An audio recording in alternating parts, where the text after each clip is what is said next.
Yo, what's going on, Twitch? Welcome to another legendary tabletop live stream. Here we are out here today. We got Wingspan Wednesday. So another solo game of Wingspan against the Automa. Not gonna lie, we've been cooking. Been kicking some Automa ass lately. Um, although Finspan and Wormspan we have not, but it's all good. So we're gonna shuffle up the bonus cards here. Still getting set up. We are gonna play on the hard difficulty. We do have the Audubon Society card mixed in. Got these bonus cards shuffle up. I'm just gonna cut the deck one more time in case we mixed in some bonus cards from last game. I really don't like playing and getting the same bonus cards over and over. Or realistically seeing the same birds. So I actually kept all of the birds out. Let me move my chair down a little bit. This looks better. Okay. I actually kept all the bonus cards out. Not bonus cards, bird cards out that we used last time. We're still getting sort of set up, but everything looks good so far. Maybe let's go through the scenes. So we got this is like the main scene. Here's the old bird feeder. We'll get that out of the way. We got the food and egg situation right here. We got the vape. Of course, we need the vape. Okay, we got the tray is a little bit off, so we can slide this over.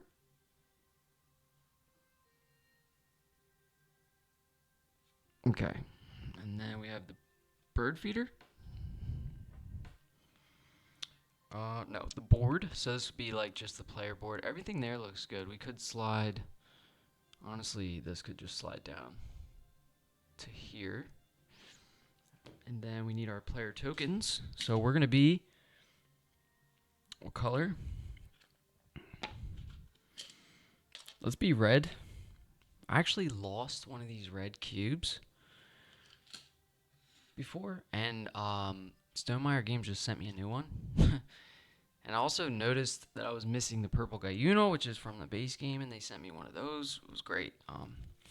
Gotta love Stonemeyer Games. All right, what else do we have? We have some goals here. All right, we haven't set the goals out yet, but we're using the green side. That's the side you're supposed to use against Automa. And then we have one more scene down here, maybe two. Automa. So we're gonna set up the Automa now. So we have. Okay, I think this usually goes like right here, or wait, what is up with my camera? Why is it like that? There we go. I don't know why that's like that. Um, we fixed it. So I think we're gonna put. I think I usually put it like this. So we have the spent nectar situation here, and then we have the end of round. We're gonna flip a Automa card here twice to adjust the spent nectar. So it says at the end of each round, do this twice, draw a card, place it here, resolve each cube that lines up with a habitat. Bada bing, bada boom. Alright, we are going to play with Automa's Horde. We always do. Automa's Horde will go over here. That's just going to give them points based on our brown powers. So, like, if you're playing multiplayer, you give somebody something, that's going to result in some points. So I think that's what the Automa's Horde simulates. What else do we have over here? We have the Automa cards that show what they start with. So we've got all three in here. So we have the base game. These are two cards from the base game. They have each end of round goal and what the Automa will start with per round. Then we have, this is from Europe. So it says EE here. It means it's from the European expansion. This is going to be if we have a European expansion goal. Hopefully we have a good mix here. My favorite would be no goal because then you get an extra action. If you get that in round one, then you get 3 extra actions throughout the game. It's kind of cool. And then this is from the Oceania expansion. Down here it has OE. And this will be what they start with for each end of round goal if we get an end of round goal from the Oceania expansion. Alright, so we've got this card up here for reference just in case we run into something we don't know. And then maybe I should just move that out of the way. Pretty much know how the Automa works at this point. And we'll just stack these over here. Okay. And then we've got the Automa deck. Now, this is the round tracker card. So this is going to start on round 1. So we'll put this right here.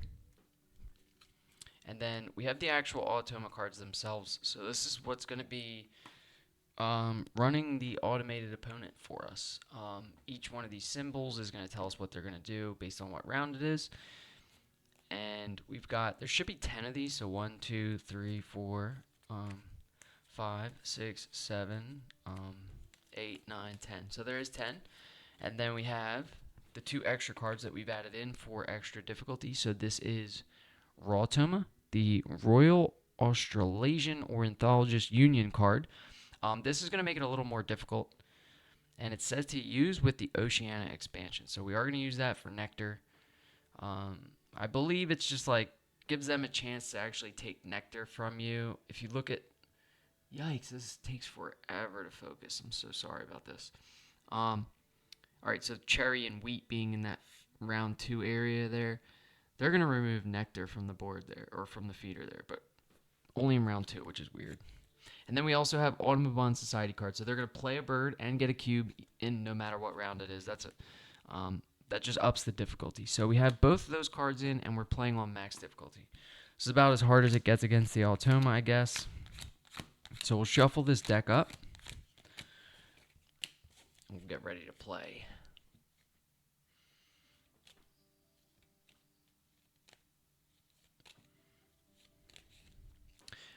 So for this Spent Nectar card, we need to put 5 Nectar in each habitat. The Automa starts with 5 Nectar, and then it will adjust at the end of each round. So I've found it's really difficult to compete with Automa in Spent Nectar when they start with 5. But it's really not worth playing on normal difficulty because then it kind of changes like everything. So they start with 4 Nectar. Each card's worth only 4 points. I mean, I guess you could kind of spin the difficulty however you want, but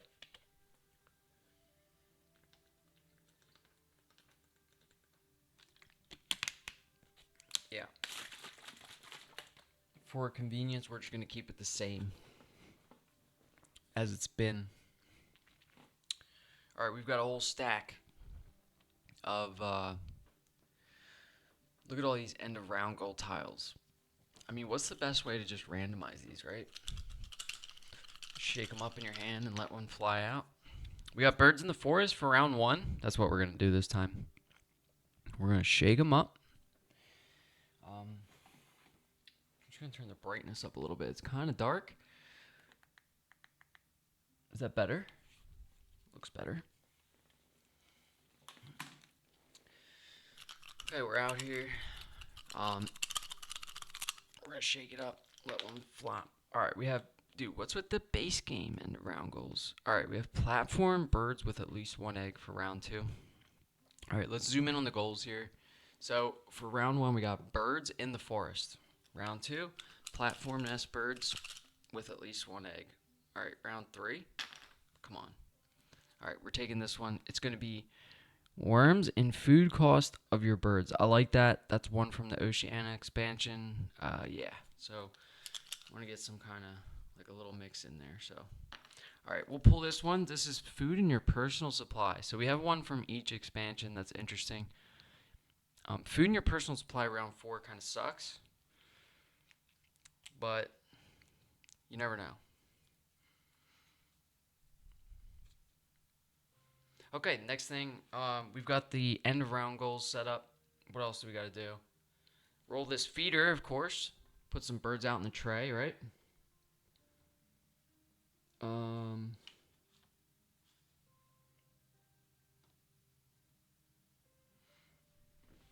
yeah, we're gonna roll the feeder. So this is gonna be the starting food that's available. Wow, look at all those worms. What's up with that? No nectar? Come on.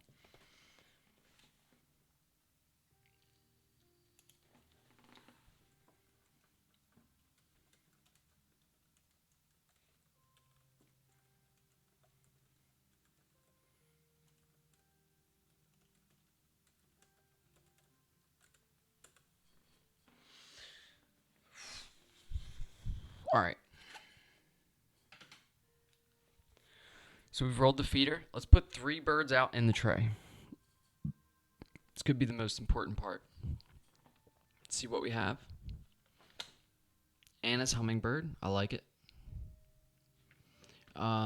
Costs 1 food for 4 points. Goes in any habitat, and then when activated, each player gains 1 food from the bird feeder, starting with the player of your choice.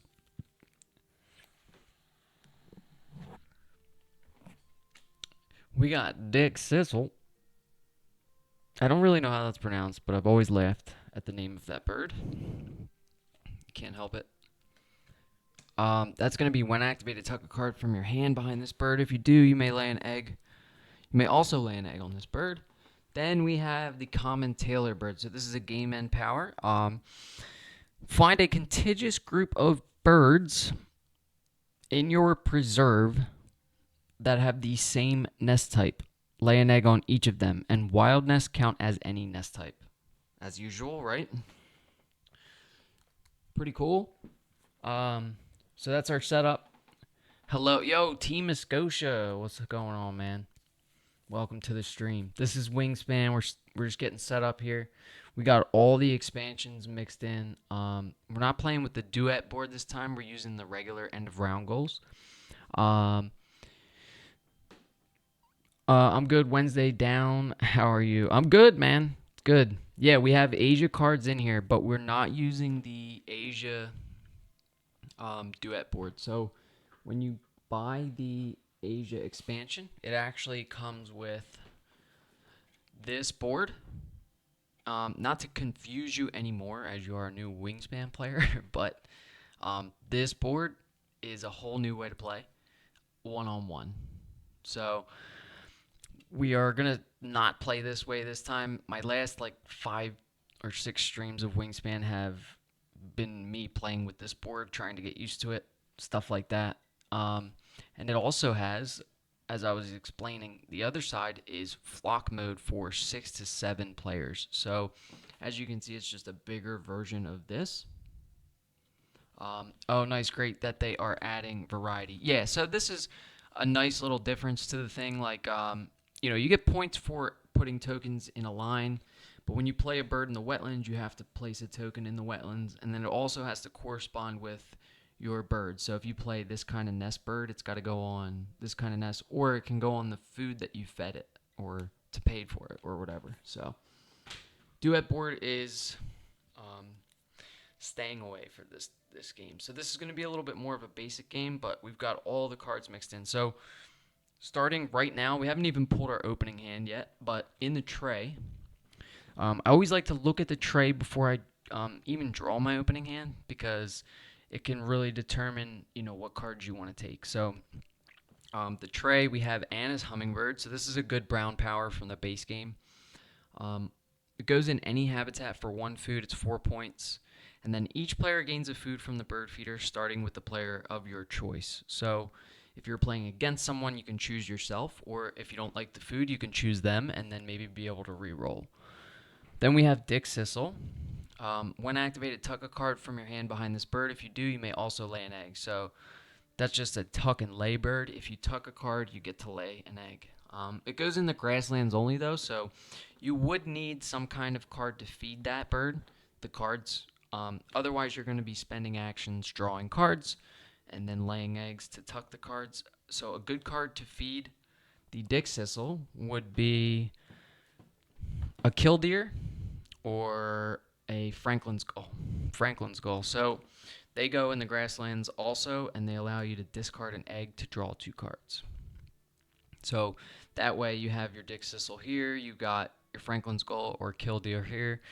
You lay eggs, you discard an egg to draw 2 cards, and you tuck one of the cards under the Dick Sissel. So, yeah. And then we have the common tailor bird. So that is from the Asia expansion. It's find a contiguous group of birds in your preserve that all have the same nest type and lay an egg on each of them. So wild nest counts as any nest type for that. So it's orthogonally adjacent. So if we had a star nest, star nest, star nest, star nest, star nest, star nest, star nest, it would be 1, 2, 3, 4, 5, 6, 7 eggs or something. But yeah, we're gonna get started here. The end of round goals are always really important too. So we've got birds in the forest for round 1. So we'll keep that in mind. Then we have platform nest birds with at least 1 egg. We have worm and food cost of your birds for round 3 and food in your personal supply for round 4. You could see that power being very powerful. Which one? The Tailor Bird? The game end ability? Because I have actually gotten 8 or so eggs. Yeah, it can be huge, especially if you pick Tailor Bird up early on and you're like, oh, I'm gonna make a huge contiguous. You could lay 15 eggs. You know, it requires that you fill your board and have the same nest type everywhere, which would be really hard. But you could always like get some wild nests and move stuff around. So yeah, we're gonna draw 5 cards for our opening hand. So we get 5.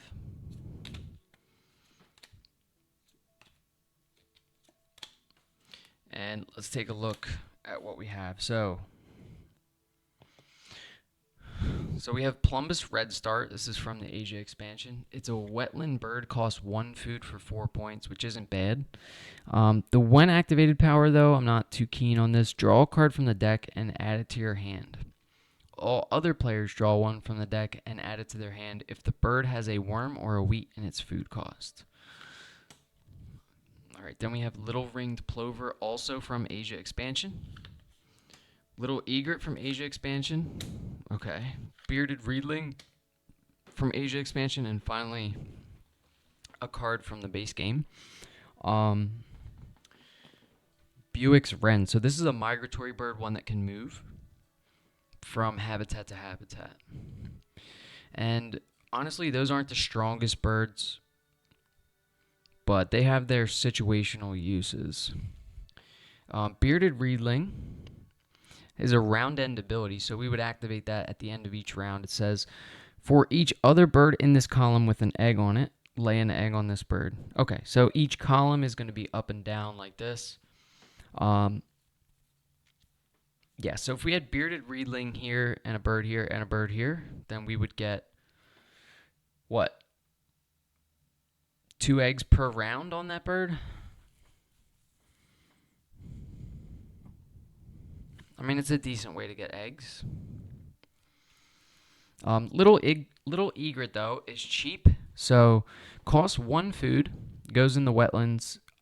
2 points platform nest, which is big for round 2. It says, when activated, draw 1 card from the deck and add it to your hand and then it says, all other players draw 1 card from the deck and keep it if it can live in the wetlands. All right, so before we decide anything here, we need to draw 2 bonus cards as well. All right, so our 2 bonus cards are going to be Grassland Data Analyst and Large Bird Specialist. So Grassland Data Analyst is consecutive birds in your grasslands with ascending or descending wingspans. That is super annoying to keep track of, so already I'm thinking we can go Large Bird and take Little Egret, because it's going to be any bird over 65 centimeter wingspan is going to count for Large Bird. So we might be able to get 6 of those, no problem. So I think we discard Grassland Data Analyst. Not a fan of any of those. Forest Data Analyst, Wetland Data Analyst, not really a fan. Large Bird Specialist from the base game is good. It's a safe bet for me. So I think as far as birds we're going to keep, it doesn't look too good either. So we're going to keep probably 1 bird, maybe 2. Discard a card from your hand if you do lay an egg on this bird. We might keep that. But then the thing is, if we keep that, we should keep other cards to just start discarding right off jump. Because what if we draw something we like?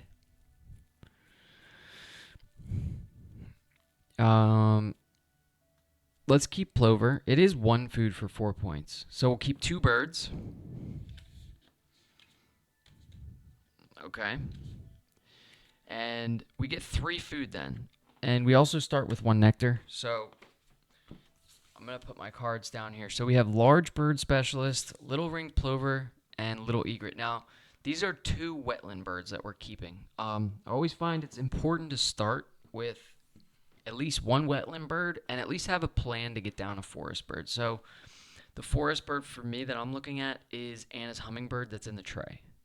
So instead of playing a bird here, because I know Automa can wipe the tray, I'll probably just spend my first action here. Okay, wait, we have to start with a nectar. I'm getting ahead of myself. So we start with a nectar, and then we discarded 3 birds, so we get to choose 3 food to keep. We can see that we need a worm. We also need a fish or a rat or a worm. So we'll take fish, and then we get 1 more food. So let's take a wheat. And that's going to be our starting situation there. So we have a nectar, worm, fish, wheat, and then we've got these 3 cards. And then, like I was saying, I want to secure that forest bird because we don't know when another one would come up. So I'm going to draw 1 card here. Hopeless Diplodocus. Can't play without nectar anymore. Yeah. You do like the nectar. You can't play without it anymore. At first, when I first learned Wingspan, I actually learned how to play like super wrong.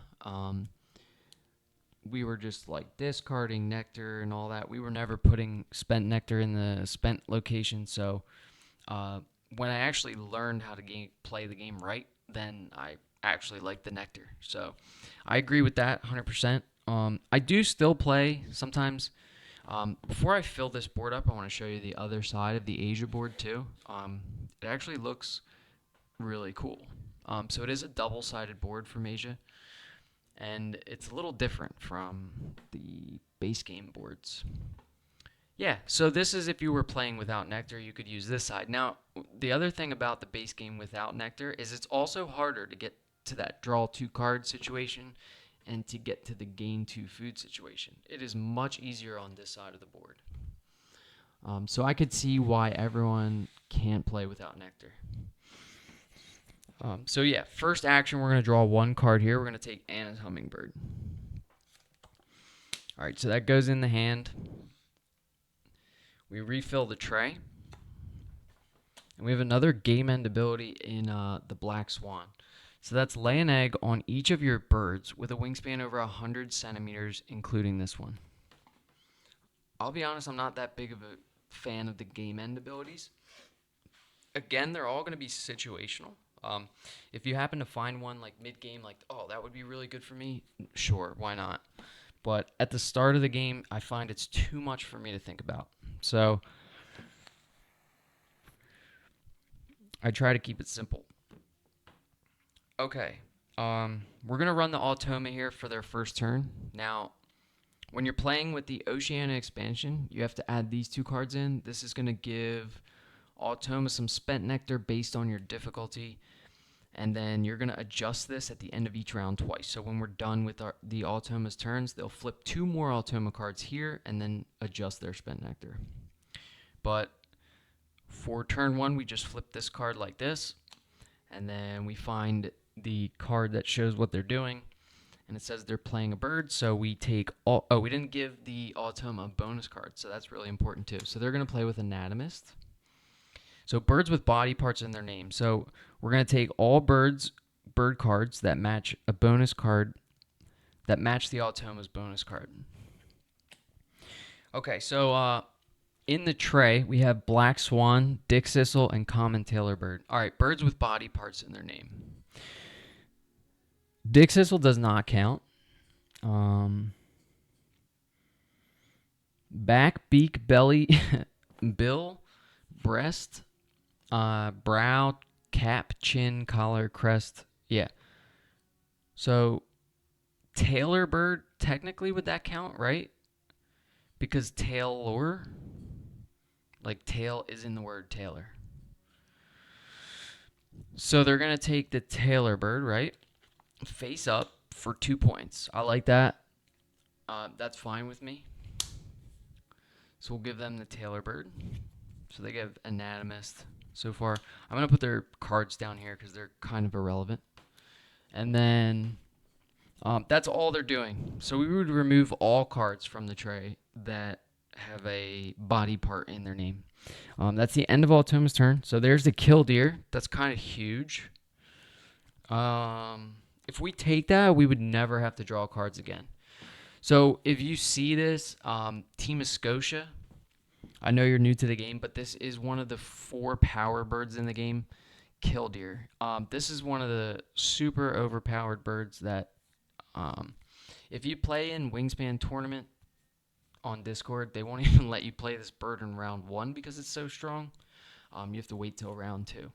So it's when activated, discard a card to draw 2 cards, and it can be played in the grasslands. You played the tutorial? This guy.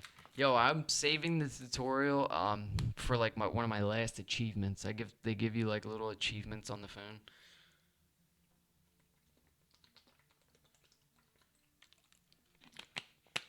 I think it would be funny to get all the Wingspan achievements and then do the tutorial last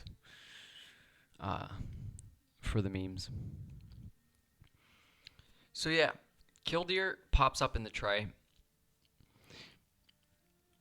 How many achievements have you managed to get so far? You know what's crazy is I've gotten a lot of achievements on my phone, but I've also gotten achievements while playing physical. I've gotten achievements while playing physical that don't count. Like it doesn't count. But like I'll be playing like this and it'll happen and I'll be like, no, you know. But yeah, so let's see. I guess I'll open the Wingspan app here on my phone. And we'll see what kind of achievements I got. So I do have the newest Asia expansion on my phone too. I just haven't played it much. I got to get back into the Discord channel. There should be another person streaming Wingspan right now that plays digital. Guy's so good. I learned like pretty much how to play from all his YouTube videos. So achievements is right here. Okay, so we have 30. So there's going to be new ones because Asia just came out. 38 out of 64. So not too great. But we have all birds aligned. Play 5 birds in 1 habitat. You have 36 out of 64 on Steam. That's pretty much what I have. Again, like there wasn't 64 until recently. So there's some new ones that I haven't even looked at. But we have investing in the stork market. We've got a lot. It looks like a lot. We're really close on some of the other ones too. So 84% on a real know-it-al Oceania. So I haven't played some of the Oceania birds. And then obviously all these are locked because we haven't played much of Asia. So yeah, 36 out of 64 is you seem like a seasoned Wingspan player then too. So yeah, you should go for some of that stuff, Team of Scotia. You should try to get some of those achievements. They're actually really fun. Instead of playing against Automa, I would actually recommend that you just add AI opponents on the hardest difficulty and play that way. And you can also play in a five player game. So you could have 4 AIs and play, your own. Or you could pass your phone to another person and play. You could set up 2 human players. Like, the app is so cool. I kind of wish they would like mix the Steam and the Apple Game Center thing though. Like, I don't know, because I also have Steam, but I don't play on my computer. Like, I play mostly WoW and dumb shit on my computer.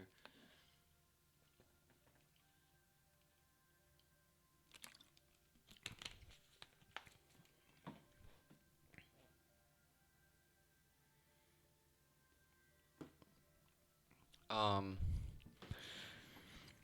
so now Killdeer has popped up in the tray. What do we do? We can't really risk it, right? We have to take it.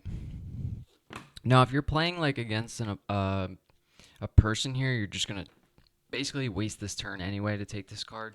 You kind of have to steal it from them. Even if you don't want to play it, you should still block it from them, in my opinion. So that's going to be our second turn. We just take another card. We could have spent a Nectar to draw a second card, but nothing else really in the tray. Actually, what about Dick Sissel? I was actually talking about that when we were drawing cards here. I was saying you would need something like Killdeer to feed Dick Sissel, and now we do have it. So we could spend a Nectar here, and then we could play. Oh, look at this. This is going to be a wild game. So we have Hummingbird, Killdeer. We have to take Dick Sissel, don't we? So let's spend a Nectar to draw 2 cards here and take Dick Sissel. Yo, we've got the game plan already set up. I mean, what do you think about this? This is wild, right? All right, let's refill the tray. We have Sulfur Crested Cockatoo. That's an interesting looking bird from, I guess, Australia. Forest only, cherry wheat, 6 points, and when activated, tuck a card from your hand behind this bird. If you do, all players gain a Nectar from the supply. Pretty cool. Then we have from the base game, the Northern Harrier. So this is the new tray. We got a Predator, a Tucking Bird, and a Game End ability. All right, so we're going to flip another card for Automa here. There's the Audubon Society card. So we hate that card. Crested. Crested, is that an anatomy part in Asia? Does anyone know? Crest? Yes, it is. So they're going to take that 6-point bird face up. They're just nailing these face-up birds right out the gate. And then we give them a token towards the end of round goal. So that puts them on, let's check. So for round 1, they will start with no birds in the forest, and then each cube will add to their birds in the forest. So they are currently at 1 bird in the forest. We have none. We have no birds at all. We've just been drawing cards here. All right, so then they took a card from the tray, so we got to fill this up. Yellow-bellied sapsucker's big. Good forest bird, so it's pretty plain and simple. When activated, gain an extra worm from the supply. So that could be really good for a forest engine, but I think we're set right now with this Killdeer. I'm trying to think of the order I want to put these birds in. So we want to go like Dick Sissel, Hummingbird, Killdeer, because then we'll lay eggs. We'll discard, draw 2 cards, then we'll tuck one we don't like, and then we'll keep the one we do like, maybe want to play, and we'll know what food to get, right? Yeah. Yup. Genius. All right. So let's do it.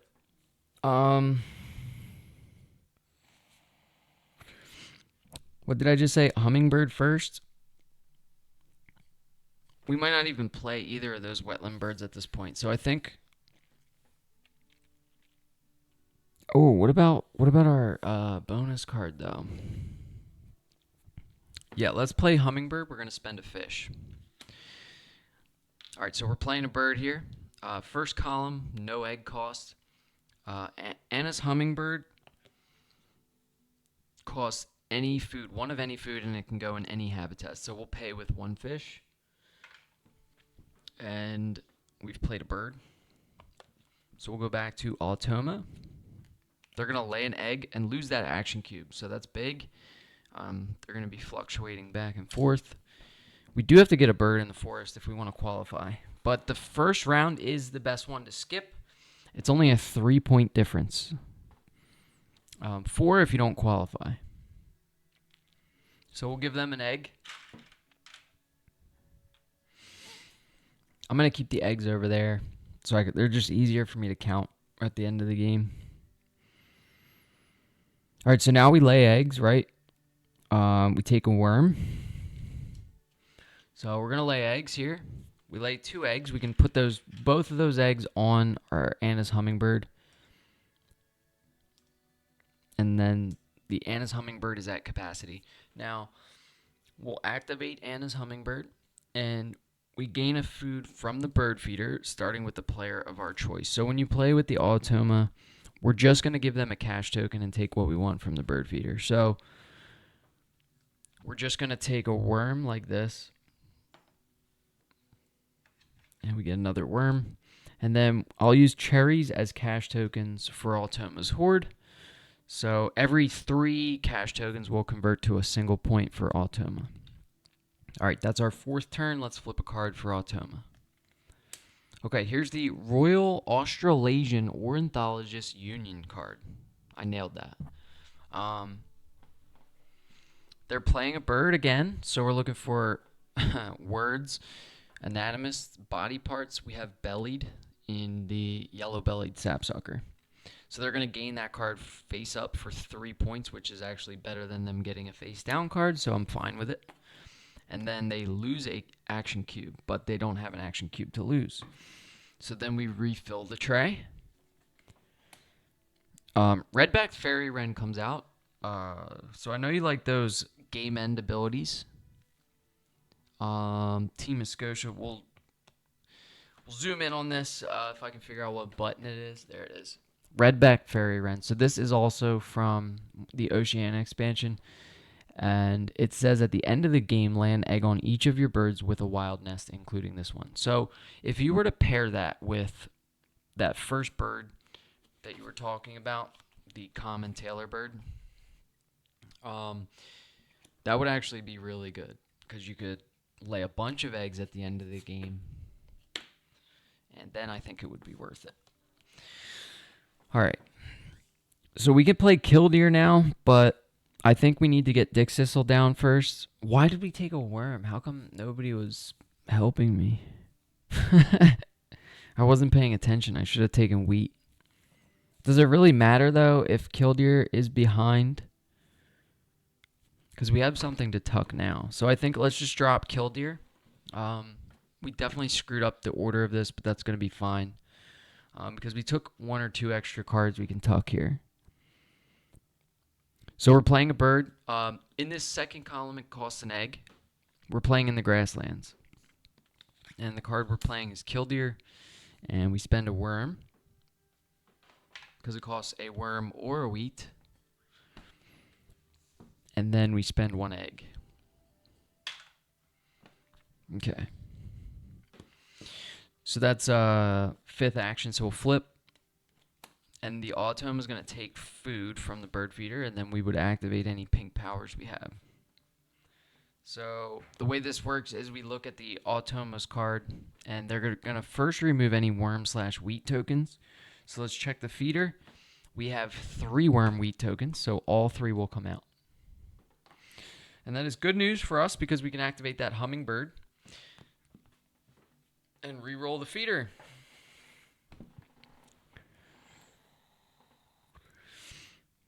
And we are going to do exactly that. So we're going to lay eggs.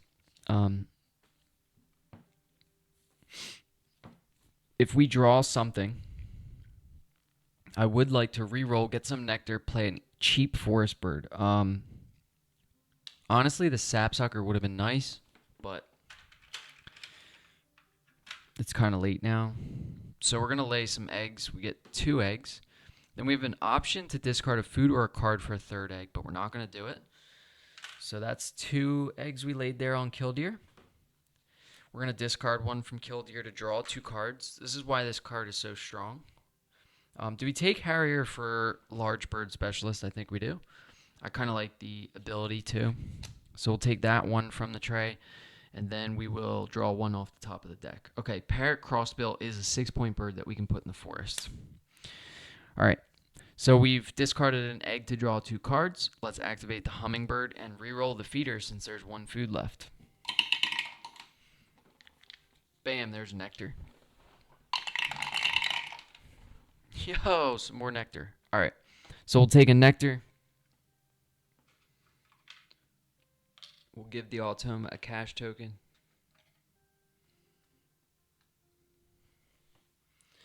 And refill the tray.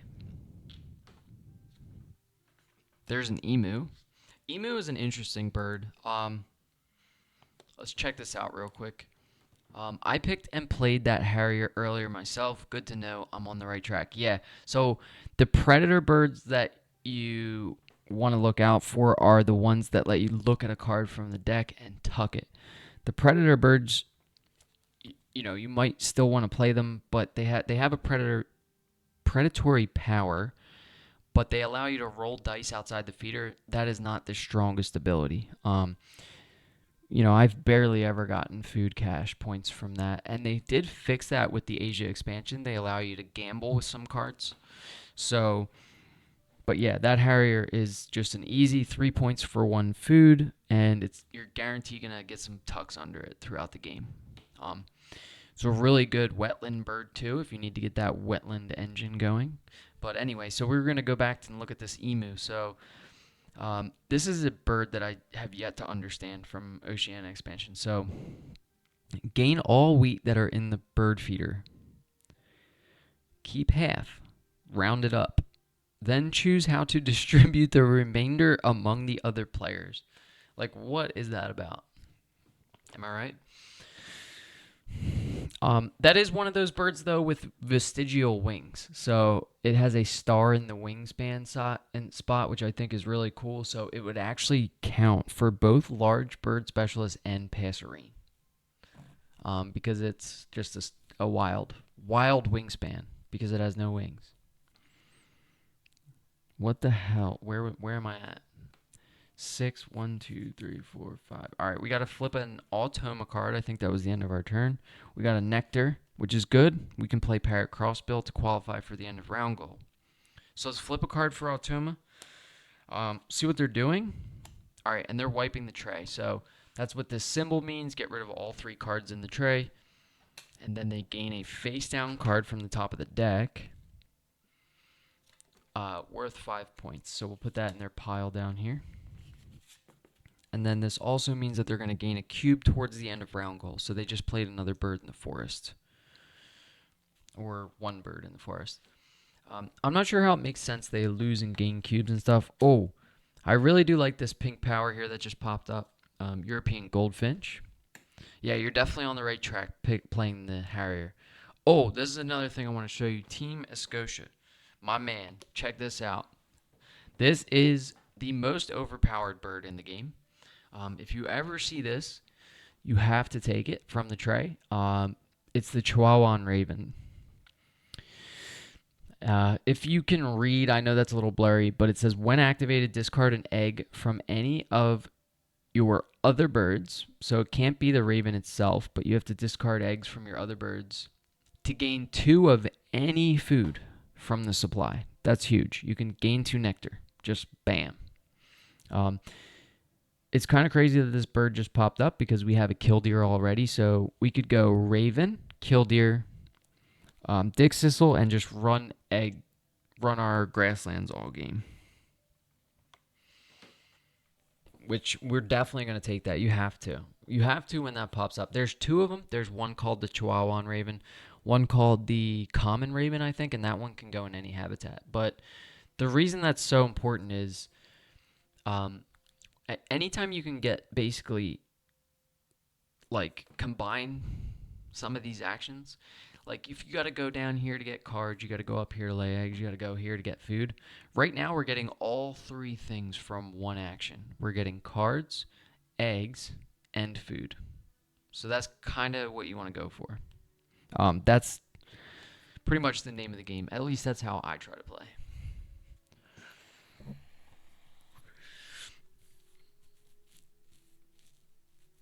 If you can do that, you can set yourself up for a really good game, like we're about to do here. So we're gonna lay eggs. If you have noticed, we haven't really had to. Actually, we're probably just gonna play red crossbill right now. Oh no, we have to pick up that raven, don't we? We can play crossbill after, right? So we're gonna lay 2 eggs. We can have 1 on the hummingbird and 1 on the killdeer, and then discard 1 from hummingbird to draw 2. So we're going to take this and European goldfinch just because I like it. The reason I like this pink power is it tucks from the deck. So we've taken these 2 cards. We'll activate our hummingbird, get another nectar, so we can keep our wheat. And we'll give Automa a cash. And that's going to be our 7th action. So then we're going to flip another card for Automa. And they're going to remove rats from the bird feeder first and gain a cube. So they have 2 birds in the forest right now. Sorry, I forgot to refill. We have Pharyngonous Hawk. Another good. So this is the predatory power I was saying. That's really not that great. It is a 6-point bird, though, and if you have something like Falconer as your bonus card, which looks for predatory birds, Wingspan soundtrack playing, it's beautiful for sure. Yeah, this is actually the Wingspan soundtrack. I have yet to buy the Asia soundtrack that they've added through the digital game, but this is the original Wingspan soundtrack. Appreciate it, man. But yeah, so this is one of those predatory powers I was talking about. This is roll all the dice that are not in the bird feeder. And with 1 dice trying to roll a rat, your chances are slim. So I don't really like those too much. But yeah, then they got another cube on the end of round goal. So they have 2 birds in the forest. And what we're going to do now with our last action, the one thing about nectar that's really important is you need to use it before you lose it, basically. So you want to spend these nectar at the end of the round, because if you don't use it, you lose it at the end of the round unless you have a round end ability, I guess, from the European expansion that allows you to use nectar. All right, so what we're going to do is drop our parrot crossbill here to qualify for the end of round goal, just subtracting a point from Automa, basically. So we're going to spend 2 nectar here in the forest, pay parrot crossbill. Or no, let's get the goldfinch down. So we're going to spend wheat and 2 nectar. It's basically the same thing, except we lose a wheat. And then we drop goldfinch. So that's 6 points also. And it gives us a pink power. Pink powers do come in handy when playing against Automa, because there are some Automa cards that flip and it says activate all your pink powers. So if we ever see that, we'll get to tuck a card from the deck. So it's just a free point. So I'll take it. All right, that's going to be our last action. Hopefully I did everything right there. So the food cost was 2 wheat and a cherry. We paid 2 nectar and a wheat, so we're good there. And then we flipped the final Automa card. They're going to lay an egg and have a 3rd bird played in the forest. So we lose the end of round goal, but we do qualify. So we can score this real quick. They also lay an egg, so I'm going to give them an egg real fast, but basically, it was birds in the forest, and they started with none, and each cube gives them 1. We have 1 bird, so we get 2nd place, and they get 1st place. Then we put the cubes back. And then we do have to adjust the spent nectar for Automa, so we take 2 more cards like this and flip. And basically, if there's a cube without an X through it, they're going to gain. And if there's a cube with an X through it, they're going to lose. So they'll lose 1 in the forest and gain 1 in the wetlands. Simple as that. Then we find the round 1 card in Automa's deck, remove it. So this card will come out, says remove after round 1. Then we flip our round tracker to round 2, shuffle Automa's deck, reset the tray, get your cubes back, and you're on to round 2, just like that quick. Bing, bang, boom. What do you know about it? All right, and round 2 is going to be platform nest birds with at least 1 egg. So we have no platform birds on the board, but we picked up raven, harrier. We also have little egret we could play in the wetlands for memes, and for large bird specialists, I guess. Let's get the cubes back.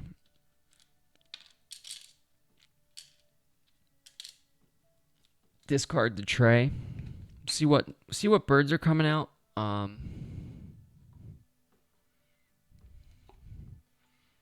So we've got red-headed woodpecker. We have Brewer's blackbird is interesting. Tug a card from your hand behind this bird. If you do, you may also lay an egg on this bird. Cassin's finch could help feed eggs. Could give us extra eggs, basically, because we're going to end up discarding 2 eggs each time we lay eggs. So we're going to lay, with raven and killdeer, we're discarding 2 eggs each time. So we're going to lay 4 or 3 and then discard 2. So we're really only getting a point. So Cassin's sparrow is something that could really help feed those eggs. But we know we have Dick Sissel, which is also going to help. Okay, moving on. That's the new tray. We're going for platform nest birds in round 2. We have 1 worm in the food supply. And there's plenty of nectar right now. So I would like to take 2 nectar. We'll activate our forest to just take 2 nectar. Okay. And then we will skip over that pink power in the European goldfinch. And now we can play our Chihuahua and Raven next turn. Okay, first card, Audubon Society. So they're looking for, again, it's anatomous birds. So birds with body parts in the name. The only one I see is headed, so red-headed woodpecker. So that is a 4-point bird. At least it's not 5. That's fine. But they are getting a lot of face-up cards. And then they'll get a cube towards the end of round goal. And then we refill the tray. Oh, pileated woodpecker. This is one of my favorite birds in the game. The base game, that is. When activated, all players lay an egg on any cavity nest bird. You may lay an additional egg on an additional cavity nest bird. So cool. Like I said, you're trying to get some of those actions in one category. Like, you want to, if you can get something that lays eggs in the forest, you're getting food and eggs. That's awesome for just the base game. We're about to have like some crazy setup here though. So we're going to play Chihuahua and Raven right now. And this board is going to be super overpowered. So we can pretty much play whatever we want. So we're going to drop the Raven here. So it costs 1 egg. We'll take an egg from Killdeer. And then it also costs a rat and 2 of any food. So we'll use a worm as one of the any food. And then 2 nectar as wild food. And we'll put that spent nectar here in the grasslands. Whoa. And then we've played a bird. And then we flip a card. And Automa is going to remove food from the bird feeder and gain another cube on platform nest birds with at least 1 egg. So I did not see what they start with for round 2. We can check that real quick. So platform nest birds with at least 1 egg, they start with 1. So right now they're at 3 with those 2 extra cubes. And we've only got 1 platform nest bird. So we might think about playing something like Harrier, maybe a little egret to try to compete. Oh, they also need to remove this food. I think I forgot to remove the food. So it's cherry, then wheat, and those would qualify as the cherry nectars and wheat nectars. but the first one that's available is a rat, so we'll take that rat out. And then we already gave them the cube, so it's back to my turn. And now we can just get that dick sissel down, start tucking cards and going crazy here. So we're going to lay 2 eggs. Now this is why the Raven is so special. Zoom in here for this crazy action. So we're going to lay 2 eggs here. And the important thing about Raven is we are going to put 1 on Raven, but just remember when you activate Raven, you can't discard eggs from the Raven itself. So we've laid 2 eggs here. We could discard a card or a food for 3 and 4 eggs, but we're just going to lay 2.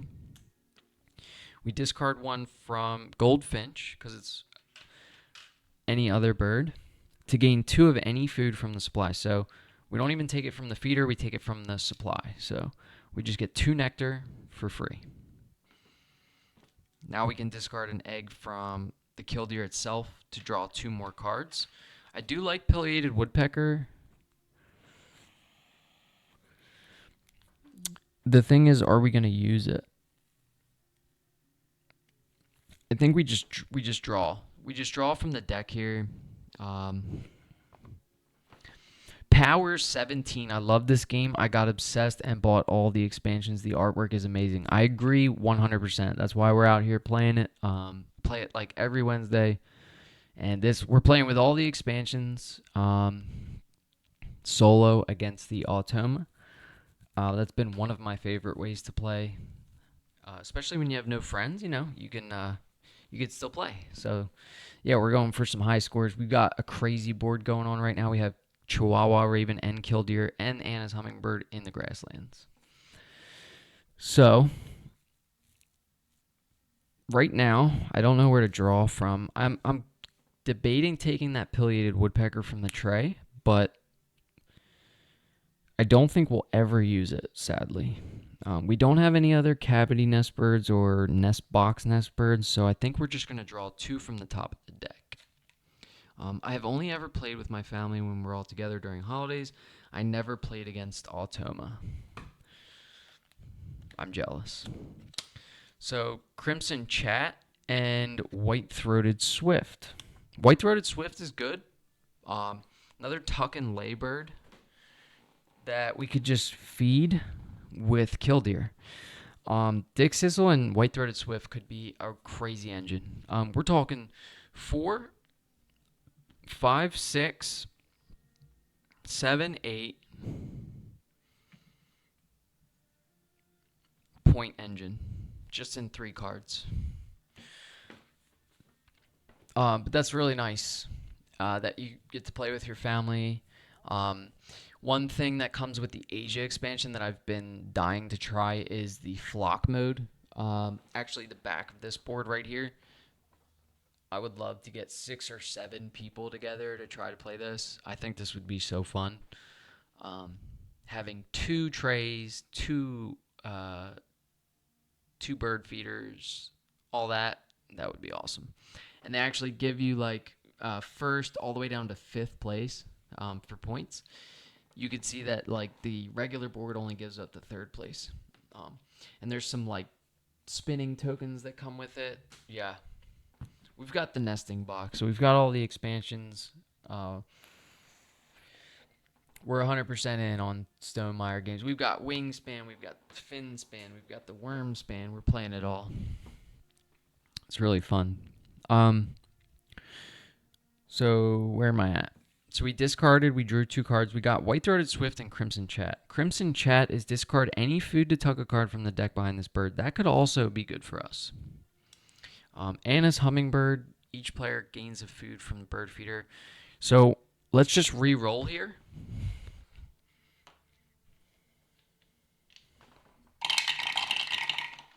All right, we have 3 rats and 2 fish. What do we think about that? Let's take a rat for our Harrier. And then we'll give Automa a cash token since we're playing with Automa's Horde. Every 3 cash tokens will convert to 1 point for the Automa. Okay. Let's flip a card for Automa right now. So if you've never played with the Automa and you would like to know how to play, I can answer any questions you have. Um, this is basically how it works down here. If you're playing with Oceania expansion, this is how the Automa will compete with you on the Spent Nectar. At the end of each round, you'll flip a card here twice, but not to get too confusing right off jump. We're just going to flip a card for their turn, and I'll kind of show you how it works. We're on round 2 right now, so you can see we're using this row. So we'll flip this card, and this basically means that they will remove this food from the bird feeder in this order. So there's no cherries in the bird feeder, but there are 2 rats. So we'll go to the bird feeder, take 2 rats out, and then flipping back to Automa's card here, we have activate all pink powers. Now, looking at my board, we do have a pink power, so this means we actually get to activate that pink power. Is Automa in the base game? I'm hoping to buy the physical copy for the holidays. Yes, Automa does come with the base game. If you bought the base game, I think it's like 20 or 30 bucks, American dollars, I don't know. But it does come with all these cards. These are the Asia ones, but I do have, it's basically the same thing. You're going to get a set from, you're going to get this round tracker, you're going to get these cards, you'll get the Ultima Bond Society card to up the difficulty. These Ultima cards will come with the Oceania expansion. And yeah, so it definitely comes. Yep, you can so play like this if you get the base game, for sure. It's always good to have the physical copy, I think. But yeah, so we actually get to activate our European Goldfinch, which just means take a card from the deck and tug it, which is awesome. So that's why we played that. Automa does allow you to activate those pink powers even though you're playing solo. All right. Very interesting game here. So we have 2 nectar and a rat. What do we want to do?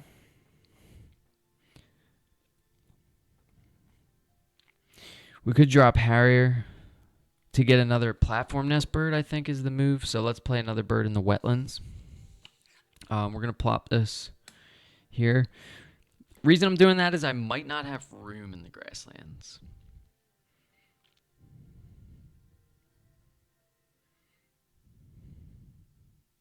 Or do we play it in the grasslands? What do you guys think? You know we're going to be running that grasslands engine. I think we save these 2 spots for something important. And we put Harrier down here for no eggs right now. And we just pay with the rat. It gives us another platform nest bird to lay an egg on for round 2 so we can keep up with Automa. They do start with 1 platform nest bird, and they have two tokens on their end of round goal right now, so they're at 3.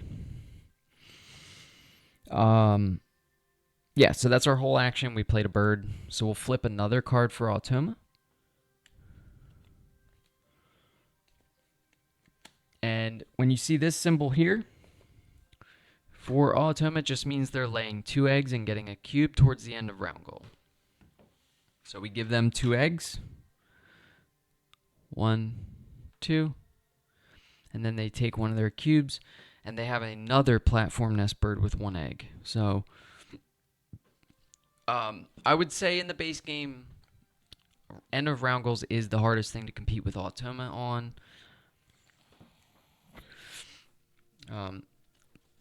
It's very swingy. The Automa deck is very swingy. So they could have absolutely no cubes on the end of round goal, or they could have 5 or 6. So very swingy.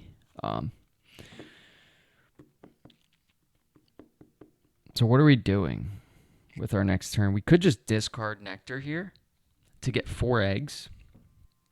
We get 1 on Harrier. Or we could drop this Egret to get 3 and try to really compete. But I would like to play Dixisel. So I think what we're going to do instead, while the feeder is re-rollable, we're going to go ahead and lay eggs. So we're going to take a lay eggs action right now. We'll zoom in on the board for this. We get to lay 2 eggs. We're basically going to discard both of those eggs, unfortunately, but we'll put 1 on Harrier, 1 on Goldfinch. Okay, then we discard from Anna's Hummingbird to gain 2 nectar. And then we discard from Goldfinch to keep that 1 on Harrier for the end of round goal to draw 2 cards. Now, let's just draw 2 from the top of the deck. We get Southern Cassowary and Carolina Wren. So 2 white power birds. Now, we are ending up with a lot of cards, but don't worry about that. We're going to end up... let's roll the feeder first. From Hummingbird ability, we could actually skip Hummingbird, but not yet. It's too early. So we'll take another nectar and give Automa a cash for activating our Hummingbird. I'm going to use cherries for cash tokens because it's like the least used food. All right. That was our 5th action. Let's flip. Okay, now when you see this symbol from Automa, they will discard all 3 cards from the tray, and as you can see how swingy it is, they're getting another cube. So all 3 cards from the tray disappear. We reset the tray, but first we give them a face-down card worth 5 points. Now the 5 points is based on what difficulty you're playing. We're playing on the hardest difficulty possible, so it could be worth 3, it could be worth 4, based on the difficulty. So we've given them a face-down card. We refill the tray. We have Spotted Sandpiper, Malifaux, and Eastern Whipbird. All right, we'll give them another cube. So they end up with 4 platform nest birds here, plus the 1 they started with, right? So they have 5 platform nest birds right now. It's going to be really hard to compete with that if they don't lose 2 cubes here at the end of the game. I say we get down Dick Sissel. So let's play Dick Sissel. Now, Dick Sissel goes all the way out here. It costs 2 eggs, so that's kind of scary. Because now we have no platform nest birds with at least 1 egg on them. So maybe we shouldn't play Dick Sissel here. No, I got a plan. Or do I have a plan? Maybe we shouldn't play Dick Sissel yet. I'm going to take this back before I'm finished with the turn. Now, those eggs were here, right? They were on our platform nest. So I think what I want to do instead is this even worth... No, we're gonna stick with that what we were doing. So we're going to play Dick Sissel. Sorry, the decision space in this game is crazy. Sometimes I get a little flustered here. So we have Dick Sissel going down in the grasslands. Now, we paid the 2 eggs. We got to pay 3 food, so we're going to spend 3 nectar here. Anytime you spend nectar, it goes in the spent nectar spot. Same habitat corresponding where you played the bird or spent the nectar. So that was our turn. We have 1 turn left after this. So we flip another card for Automa here. And when you see this symbol, they're going to play a bird based on their bonus card. So they are using the Anatomist bonus card. So it's birds with body parts in their name. We'll go up to the tray here and see if any of these birds have body parts. So Whipbird is not. Spotted Sandpiper, no. And Malifaux, I don't think. Those are not body parts. So when something like that happens, you just give them a face-down card from the deck worth 5. Unfortunate. Now, if there was 2 birds in the tray with body parts, they would take both and keep the one that's worth more points. So basically, we have 1 turn to get eggs on these platform nest birds. So we're going to do that. And what we're gonna do here is spend a nectar in our last nectar, because we would lose it anyway. We're gonna spend that to get that 4th egg. So we'll lay 1 on Chihuahua Raven, 1 on Harrier, and then the other 2 don't really matter. So we're gonna go up here. We could look at the next end of round goals, but they don't have anything to do with eggs. So we'll go on Hummingbird, and that's 4. And then we'll tuck a card from our hand to lay another egg. So let's just go ahead and tuck Carolina Wren. Although Carolina Wren could give us some more cards. No, it's only a 1-point bird. Let's tuck it. And when you do tuck under Dick Sissel, you lay an egg on top of it. So it's a tuck and lay bird. And then what we'll do is discard the egg from Dick Sissel to gain 2 food. Now, what we don't want to do here is take nectar, simply because it will just disappear because it's the end of the round after this turn. So we're actually going to look at the cards in our hand and decide what food do we want to keep. So it can't be nectar. We have little ringed plover. Not great. Remember, we have large bird specialists, so we're looking for birds over 65 centimeters. The only ones down here that would count for that are southern cassowary, because it's a wild wingspan it's a bird with vestigial wings or whatever. And little egret is 95 centimeters. So if we're going to play egret, we need a fish. And if we're going to play chat, we need a worm. So let's take fish, worm right now. And then that was our raven action. So we're going to jump to our killdeer. We'll discard an egg from hummingbird to gain 2 cards. Let's look at the tray, because I've already forgotten what's up there. Spotted sandpiper is a good bird. It is only 1 food for 5 points. So I think we take that.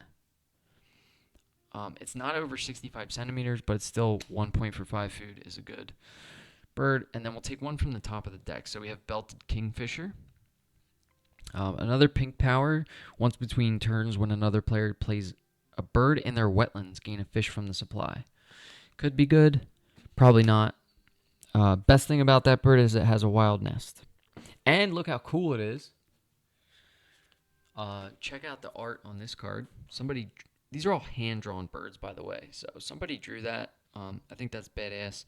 Also from the Asia expansion, there's other kingfishers. So yeah, this is just the one from the base game. I can't really wait to see like the rest of what they do with this. Antarctica, basically every continent. It's gonna be wild. Where am I at? Killdeer. All right, so then we go to Anna's hummingbird, and we take another food from the bird feeder. Let's take another worm, since we can't take nectar. And then that's going to be the end of our turn. We'll give Automa 1 cash for getting a food from our hummingbird. We refill the tray, and then we do Automa's last turn, round 2. White-backed woodpecker's a great starting bird that just came out in the tray. It's basically, when activated, gain a food from the bird feeder. That could help you out so much. You put that bird here, you get 2, 3 food.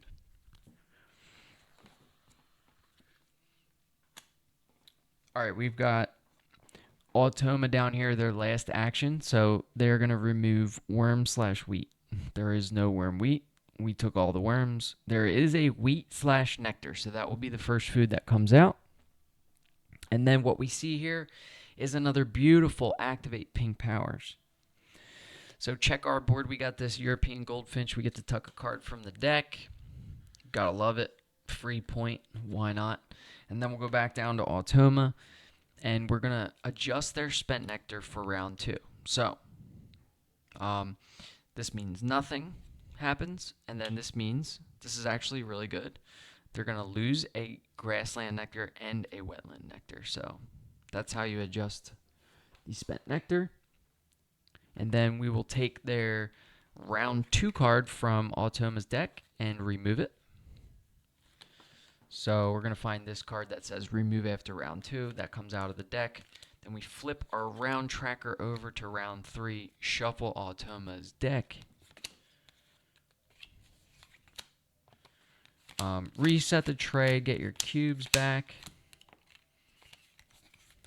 and you're good to go. So what do we think so far? It's shaping up to be a good game. What I am thinking, Do we go with the white-throated swift? I'm really hoping something worth more points comes out. Maybe a bonus card bird. Like when you have a situation like this with Raven Killdeer, you want to just keep searching for like big point birds and play them.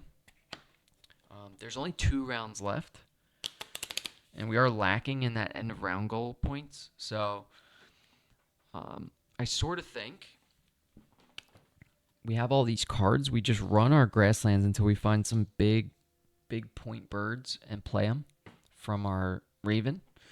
We don't really need to ever take food again. We're just going to lay eggs and play birds. That's it.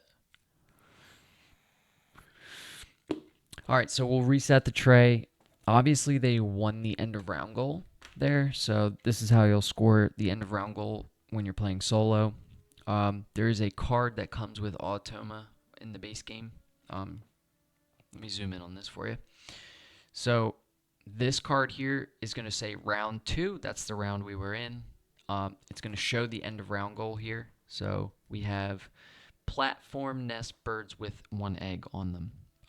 That's going to be here. Platform nest birds with 1 egg. They start with 1. They have 4 cubes. That's a total of 5. We look at our board. Platform nest birds with 1 egg. We have 1, 2. So we lost the end of round goal, but we do qualify. So we get the second place points there, which is decent. Like I said, Automa is really hard to compete with for that. The next end of round goal will be worm in food cost of your birds. So we can quickly check how we're doing so far. That's just going to be each worm will be 1, and it's whoever has more at the end. So right now we have 2. So not great, but could get better. If we play some of these birds like sandpiper, white-throated swift, little egret. Anywho, 3 new birds coming out in the tray. Let's see what we have. We're looking for those big point birds like great horned owl. That's big. That goes in the forest. We love it. Bobolink. When played, lay an egg on each of your birds with a ground nest, including that one. And roseate spoonbill is also big. 6-point bird qualifies for large bird specialist and gives us another bonus card. We might just take great horned owl and roseate spoonbill turn 1. Let's get our action cubes back and think about it. So we've got 2 worms and a fish here. We've got some birds in hand, but we are going to use a lot of those birds as tucking fodder, we'll call it, for Dick Sissel, and I was planning on playing White-Throated Swift here. White-Throated Swift is a 0-point play, but it gets us out to the end of the grasslands, and it makes the engine just so much smoother because these 2 eggs will feed Killdeer Raven, and we'll also be gaining a point from each tuck. So I think it's just super smooth. The issue is we can't play it turn 1. We actually have to run our grasslands to pick up those 2 birds I want in the tray. So we're going to go ahead. And do we need a fish? We will need a fish for roseate spoonbill, so I don't think I'm going to discard a food here. Actually, it makes sense to discard maybe a card, or should we just discard a worm? I see that we need 1, 2 worms. So I think what we do here is discard Southern Cassowary. This is an interesting when played ability. Discard a bird from your forest and put this bird in its place. Do not pay egg cost. If you do, lay 4 eggs on this bird and gain 2 cherries from the supply. So weird, but for an emu, sure. So we discarded a card there to get that 4th egg. We're going to lay 4 eggs right now. Doesn't matter where they go. We want to keep them off Dick Sissel. Dick Sissel. How can you just say Dick Sissel and not laugh? All right. That was 3 eggs. Or was that 4 eggs? Was anyone counting or watching?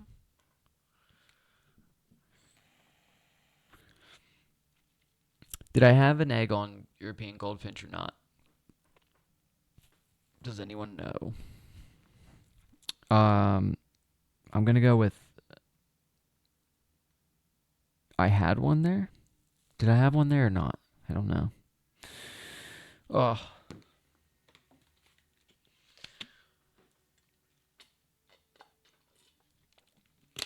Yeah, no worries. Um, I'm holding one in my hand, so I think I picked up 4. Um, so let's put this 4th one here. Let's tuck little ringed plover under Dick Sissel. Lay an egg on Dick Sissel. Discard an egg here. Let's discard from European Goldfinch first to gain 2 nectar. That's why Raven is so cheap. You can see what we're doing here. It's basically like cheating. And then you can discard an egg to draw 2 cards. So we're going to discard from Dick Sissel. Now we can draw the 2 cards from the tray that we wanted. Roseate Spoonbill and Great Horned Owl. All right, that's an 8 and a 6-point bird with a bonus card. So we love it. Then we will activate Anna's Hummingbird, re-rolling the tray because both faces are the same. And of course, we're getting that nectar. Yesterday I played Final Girl. I thought that was really, really good. So I haven't played Final Girl in a long time. And I thought it was really fun to play Final Girl. So I think we are going to continue that series that I was talking about. Because, I mean, I have every Final Girl. We'll see how far it gets. But 2 new birds in the tray. We got Australian Owlet Nightjar and Welcome Swallow. So we have 2 worms, 3 nectar, and a fish now. This is huge. So let's flip for Automa's first turn. They're going to lay 3 eggs. And I don't like to see this lose an action cube early on. Because that means it's not going to come up later. All right, I got to watch these eggs. So we're giving them 3 eggs. So they're at 7. And what to do? I think we can play some birds. We can get some birds down. We could play Great Horned Owl. We could play White-Throated Swift. We could run our Grasslands again, and then we can play Roseate Spoonbill. So that's 4 actions, and we'll have an extra action left over. So we've got our plans, our turns mapped out, basically. So we're going to play a bird up here in the forest, in this column, so it costs 1 egg. Let's take the egg from European Goldfinch. Let's play Great Horned Owl in the forest for 8 points. Boom, look at this dude. Serious bird. All right, let me read the trivia for this bird if anyone's never heard about the Great Horned Owl. So, these strong owls can kill prey, including skunks, cats, and dogs. So watch your dogs, hide your dogs from the Great Horned Owl. All right, we're going to spend 3 nectar to pay for the Great Horned Owl. That's going to go in the spent nectar on the forest. And then we will, I forgot to move this over, and we'll flip a card for Automa. All right, they are going to discard the 3 cards from the tray. We don't care. Get a face down card for 5 points, refill the tray, and gain a cube. So we do need to see what they are starting at in, as far as worm costs for round 3. So what we'll do is take the Oceania expansion card here that says round 3. Worm and food cost of your birds. So they are going to start with 5, and each cube will be +1, so that puts them at 6 to our 2. Pretty unfortunate. What are we doing next? So we spent all 3 of our nectar. We can't afford to play Roseate Spoonbill. I think it's important we get down White-Throated Swift right now. So it's going to fill out that grasslands and just make it stronger. So we're playing a bird all the way out in this final column. It costs 2 eggs. So we'll take those 2 eggs from Raven, Anna's Hummingbird, and then we pay that 1 worm, and we're good to go. Now that was a net 0-point play, but we know we have 5, 6, 7, 8 turns, possibly, where we can tuck cards and get eggs from White-Throated Swift. So we've played a bird. We'll flip another Automa card. They're going to play a bird this time. So we're looking for cards with body parts in their name in the tray. So we have ash-throated flycatcher counts. Rhinoceros auklet does not count. Fire-fronted Seren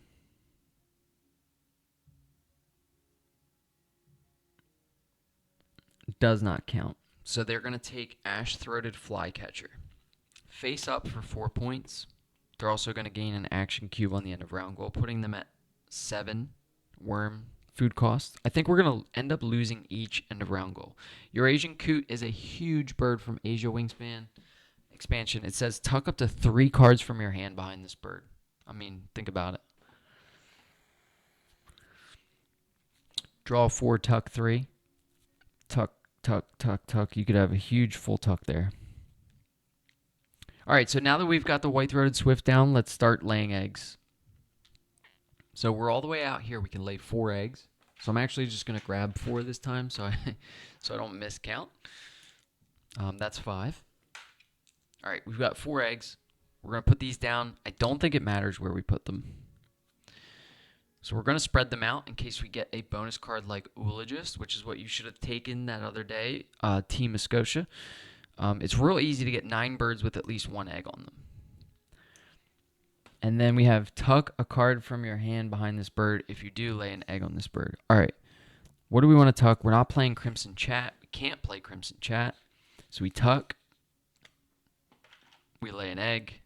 We do the same here on Dick Sissel. So we tuck.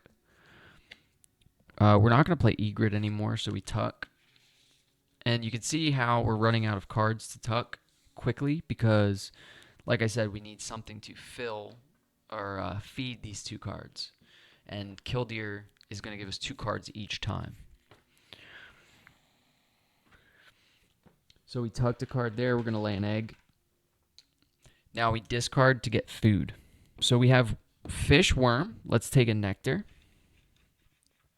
Might as well just take 2, right? So we take 2 nectar. Now we can discard to draw 2 cards. So we need to discard an egg from white-throated swift. Now, the interesting thing about white-throated swift is, and the difference between white-throated swift and Dick Sissel is, if you look closely, it says, for white-throated swift, it's tuck a card from your hand behind this bird if you do lay an egg on any bird. So the difference between Dick Sissel and this bird is that with white-throated swift, you can lay an egg on any bird once you tuck. And on Dick Sissel, you have to lay an egg on Dick Sissel. So you don't want to fill Dick Sissel up and then run out of space. So we'll discard from white-throated swift to draw 2 cards. Let's just draw off the top of the deck. I don't think it matters at this point. So we get Asian Emerald Dove. Interesting. 6 points. When played, lay 2 eggs on each other bird in this column. We could not play that here. I was thinking about there, but not too great. Let's draw our last card. We get the 0-point spotted dove with the strangest brown power I think I've ever read. If this bird has no other birds to the right of it, you may move it. Only the card to the player mat of the player on your right. You choose its habitat. If you do, you draw 3 cards. No clue how that works against Automa. I did ask before, and someone told me, I think we just discard it, and we get to draw 3. But neither here nor there. We're going to move on to Anna's Hummingbird. So we are at the point where we could skip Anna's, but I think we're not going to. We're going to take a Nectar so we can compete for this Nectar wetland spent spot. So we'll give another cash. We have to stop doing that at some point because we're feeding the Automa points. And then we'll flip another card. And they're going to play a bird. So we have coot. Is that a body part? No, right? We've got rhinoceros, auklet, and fire-fronted Seren. So no body part birds. They get a face-down card for 5. All right. Roseate Spoonbill, we talked about this. We're going to play it in the wetlands. 6-point bird gives you a bonus card, so it is one of those endangered species. Now, it costs an egg because it's in this column. So we'll take one from Dick Sissel. And then we draw. We got to pay the food too. So we're going to spend 3 nectar here to get that spent nectar built up in the wetlands because we only had 1 so far. And now, Roseate Spoonbill says when played, draw 2 new bonus cards and keep 1. So we're going to look at 2 new bonus cards.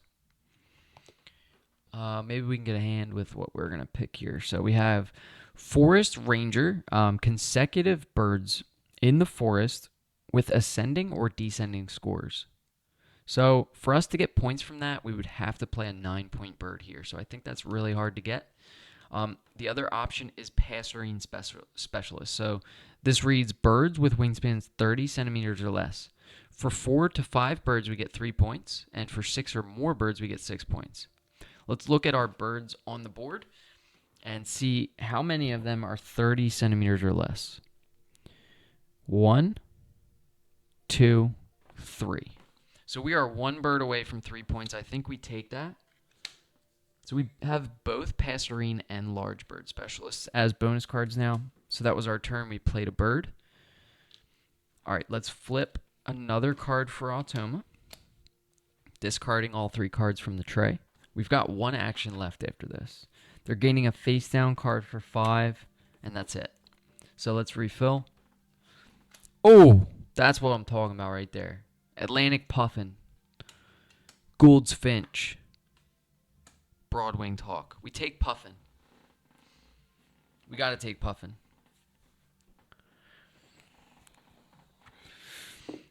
Who doesn't like Puffin? So we're going to lay eggs.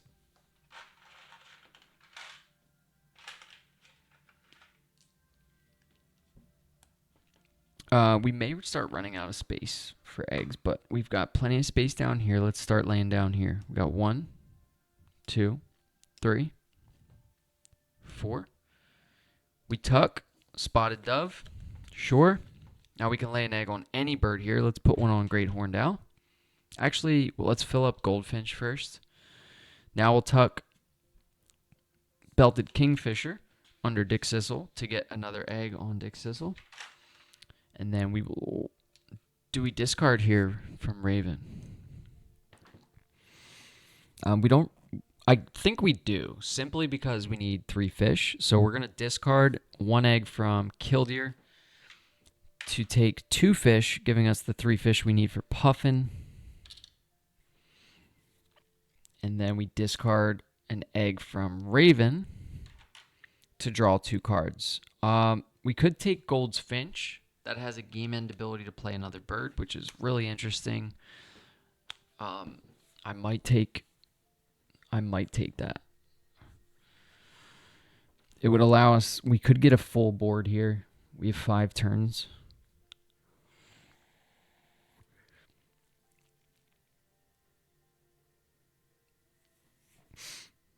I don't know. It may just be more points to lay eggs the rest of the game and tuck cards, right? We'll take it just in case, and if we end up not playing it, we'll tuck it. Either way, it's worth a point. So then we'll take 1 from the deck. We get Horsefield's Bushlark. I mean, that's basically like the Thecla's Lark of the Oceania expansion. Discard a wheat if you do lay up to 2 eggs on this bird. Only holds 2 eggs. So, come on. What's going on there?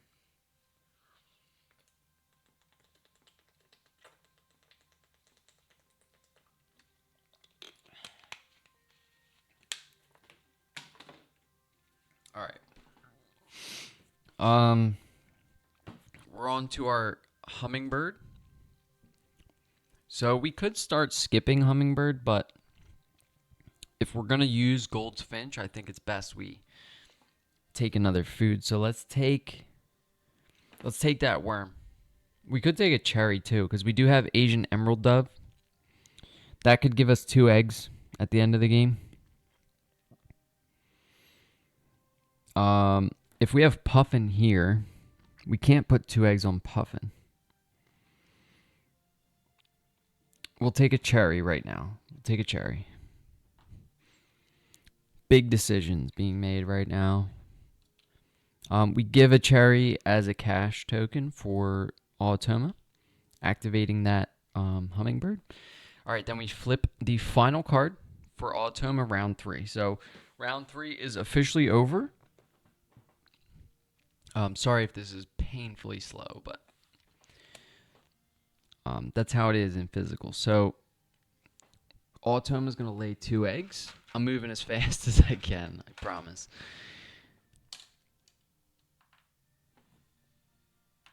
All right, we accidentally threw an egg in their tray, and then they get another cube towards the end of round goal. So that actually puts them on 8 worms in food costs of their birds, which we just don't have a shot with competing. There's just no shot. We can't compete there. So what we'll do is adjust their spent nectar, so they'll lose 1 in the forest.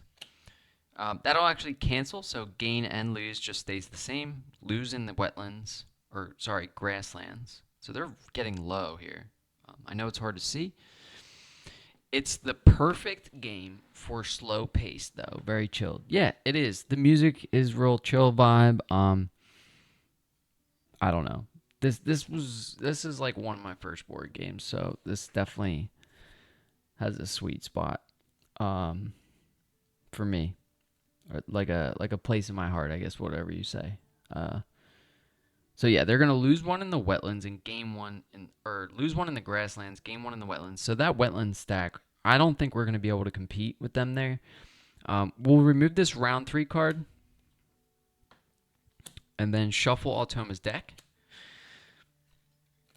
and flip these round tracker over to round 4. So last round of the game, we only got 5 actions.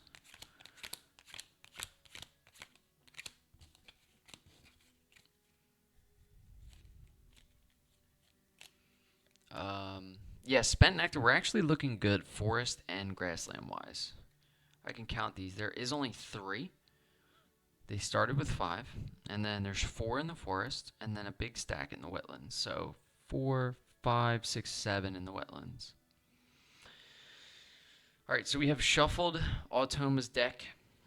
We'll score the end of round goal. We know we lost that, so we're getting crushed in end of round goals. We'll have to make up with that from bonus cards and birds played points.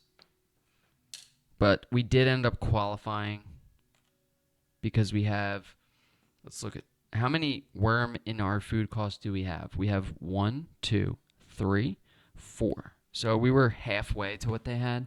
They ended up with 8.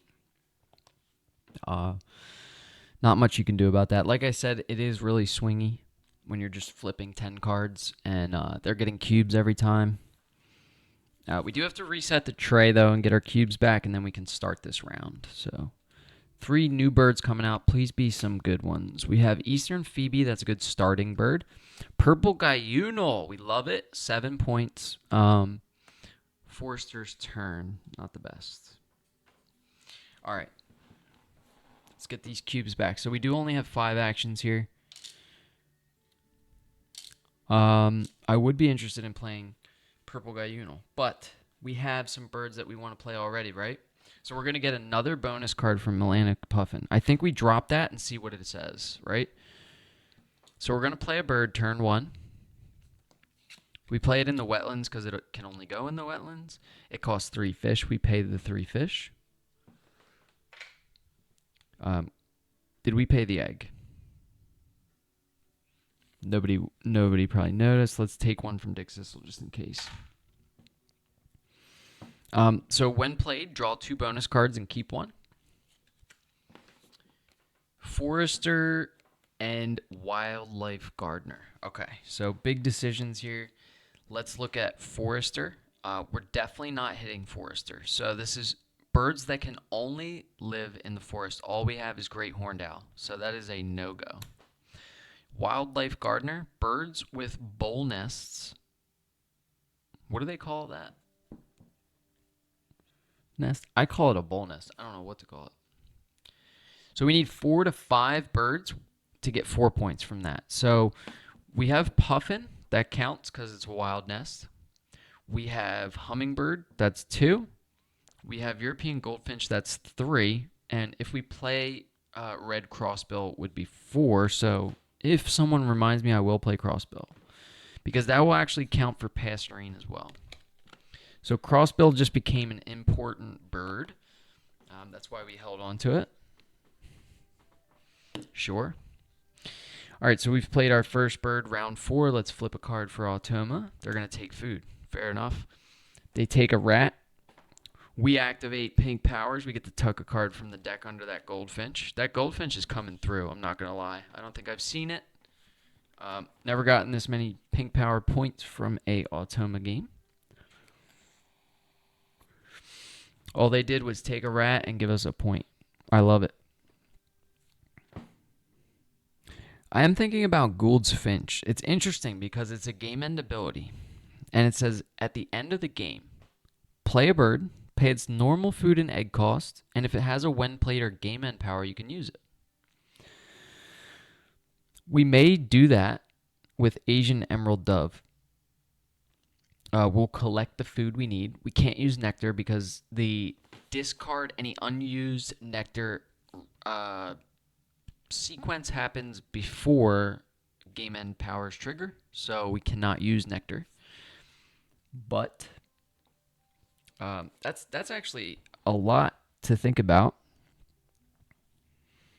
because we've only got 1, 2, 3, 4, 5 cards, right? We're going to be laying eggs here and tucking 2 of those cards. But we're also going to be gaining 2 cards each time we lay eggs, right? And we're not going to skip Raven, I don't think, ever, because we want that food for Gould's Finch. So if we're playing Gould's Finch, an Asian Emerald Dove with Gould's Finch at the end of the game, we need 4 food there. It's specifically 2 cherries and 2 wheats. We also wanted to play Crossbill, but Gould's Finch will make up for that. But it won't make up for Wildlife Gardener.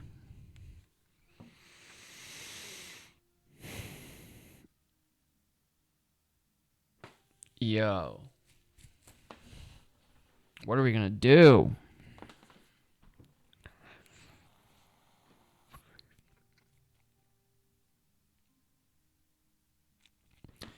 Can we lay eggs? That's 1 turn. Play Parrot Crossbill. That's 2 turns. Lay eggs. Play Gould's Finch. Use the game end ability to play Asian Emerald Dove. Does that sound good?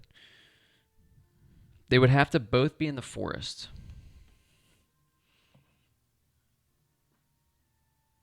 And we would have we would have a full forest, 4 full grasslands, and then 2 spots down here in the wetlands where I would love to play Spotted Sandpiper right now for 5.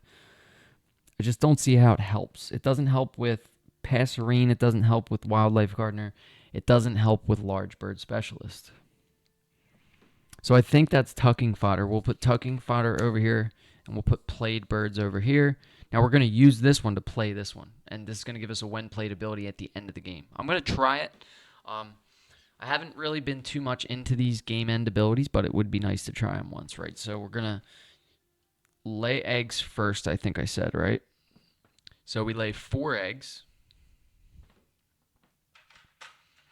Let's see if we can knock this out. Sounds like a plan to me, but we may not have the turns. So what do we want to do? We want to keep eggs off Raven for Asian Emerald Dove ability. We could put 1. 2, 3, 4. Okay, that fills up some of our birds. And then what we do is tuck Spotted Sandpiper. Under White-Throated Swift, we get to lay another egg. So we put 1 on Killdeer, right? And then we tuck Horsefield's Bushlark under Dick Sissel. We lay another egg on Dick Sissel. We discard an egg from... Can't take it from the Raven, so we take it from Dick Sissel to get 2 food. Now, the 2 food we want to get is probably cherry wheat. Or do we just take 2 wheat? Then we play Crossbill. Then we lay eggs, play Gould's Finch. And then we have the food to play. Hopefully we have the food to play Asian emerald dove. We are gonna get food from Anna's hummingbird though too. So this is actually working out. If anyone is actually following along. So what we're gonna do is discard. We discarded the egg from Dick Sissel. So we're gonna take 2 wheat here to play red crossbill next turn. Wait, why would we take wheat? We just take nectar, right? Because we still have the turns to play it. So we take 2 nectar. Are we drawing cards anymore? I think so. I still think we draw cards. There's an argument for drawing cards because then we need the cards to tuck basically. So let's take nothing in there has anatomist. That's big points. So let's take 2 from the deck. This is going to be tucking fodder only. Sprangle Drongo and Pink-Eared Duck we get. Sprangle Drongo, best pink power in the game for sure. Once between turns, when another player gains nectar, you also gain nectar from the supply. That's like if you're going to take food, I'm just going to get it for free. So, all right, then we'll activate Hummingbird, and we are just going to re-roll here. And shoot for, we don't want any more nectar. Maybe 1 more nectar for Gould's Finch, sorry. So we take 1 more nectar. I really like how these last couple turns are like always down to like the last calculation. If you like a game like that, then Wingspan is your game, I'm telling you. You can really math it out and see. All right, that was our second action. We're going to flip for Automa. They're going to play a bird. So as we said, there's no birds in the tray with Anatomist. So Purple Gallinule, I don't know how to pronounce that. It looks Spanish to me. Forster's Turn, and Eastern Phoebe. So we take 1 from the top of the deck, give it to them face down for 5. They lose an action cube early on. That sucks because we want them to gain and then lose. So like I said, we're going to play Red Crossbill. Red Crossbill. Right here in the forest. And then we go Gould's Finch, Asian Emerald Dove. So Red Crossbill costs 1 egg. We take from Raven. We spend 2 nectar in the forest, helping us compete with that forest spent nectar spot. Played a bird there. Bam. All right. Automa's laying 3 eggs and getting a cube towards food in our personal supply. So we are definitely just going to totally miss end of round goals here, but I think we make up for it in tucks, eggs, bird points, bonus cards. We've got everything else going for us besides the end of round goals, so I'm happy with that.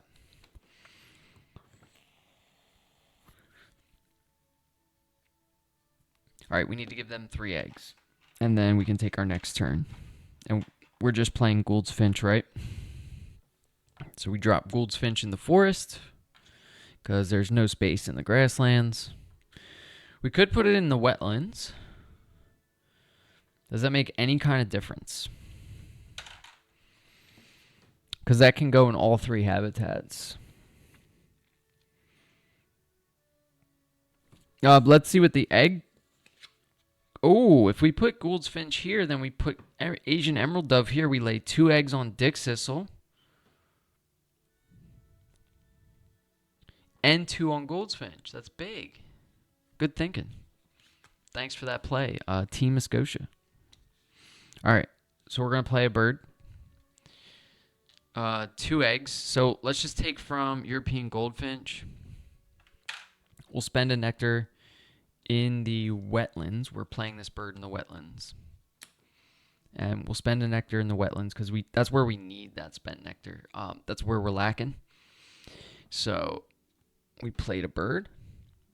We've got 1 action left. We are going to lay eggs, tuck some cards, then we can play a bird at the end of the game. All right, so let's flip for Automa. They're going to discard all 3 cards from the tray, gain a face-down card for 5,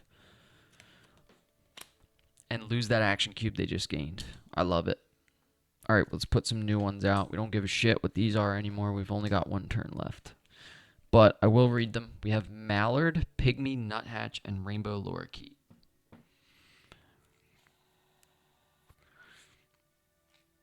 All right, last turn. We said it. We're laying eggs. We got to make sure we get the food we need for that Asian Emerald Dove, and we will qualify for that end of round goal, which is very important. So what we're going to do is lay 4 eggs starting off. Now, what we want to do is keep eggs off Dick Sissel and off Gould's Finch for that Asian Emerald Dove ability. So it is important where we put these. 1, 2, 3. We get one more, right? Let's go on Raven. And then we will tuck Sprangled Drongo under White-Throated Swift. Lay an egg on Puffin. Then we will tuck Pink-Eared Duck under Dick Sissel and lay an egg on Dick Sissel. And then we'll activate our Raven, and this is important. This is where we want to take the food. So what we're going to do is discard an egg from... Really, we can go anywhere. Let's just take one from Rose 8. That way Dick Sissel's filled up. The 2 food we need, we have a cherry. So let's take cherry wheat. That's important because we don't want to take nectar because we'll lose it. So we get cherry wheat. We discard one more egg to draw 2 cards. No, we skip Killdeer on the last turn. That's also important. It's 1 point. You're not going to do anything with them 2 cards. We've played and used our resources perfectly here. So we skip Killdeer. We save the egg. And we most likely just skip Anna's Hummingbird too, not to give Automa 1 more cash token. So we're skipping those 2 powers for the first time. That's going to be our last action. Okay. Then we flip a card for Automa, and they're going to discard all 3 cards from the tray again. We're not going to refill it because it doesn't matter. Oh, I almost gave them 3 face-down cards. They get 1. And then they get another cube towards food and personal supply. So that is something we never checked. Let's look at the European end-of-round goals. So food and personal supply, round 4. They have 3. The cube gives them 1. So had we activated Anna's Hummingbird, we still would have lost, I think. So it just doesn't matter, right? So all we need to do is adjust their spent nectar here. Oh, that's not good. They're gaining 2 in the grasslands. That's the worst card to draw for this. 2 in the grasslands, 1 in the wetlands, and 1 in the forest. Yikes. Okay. So we've done all the things we need to do. I think what we do is score the end of round goal first. Correct me if I'm wrong. It doesn't matter because we lost it, but we did qualify because we have... I think we do game end powers. No, we score this. I don't think it matters because we're only going to have 1. So we still qualify. We get the 4 points. For food and personal supply, we will have 1. So that is qualifying. But we're going to do our game end power here. So Gould's Finch, this is a game end ability. It says play a bird, pay its normal food and egg cost. If it has a when played or game end power, you may use it. So we're going to play Asian Emerald Dove in the forest, pay 2 eggs. We take from Dick Sissel and Raven. We spend 2 cherries and a wheat.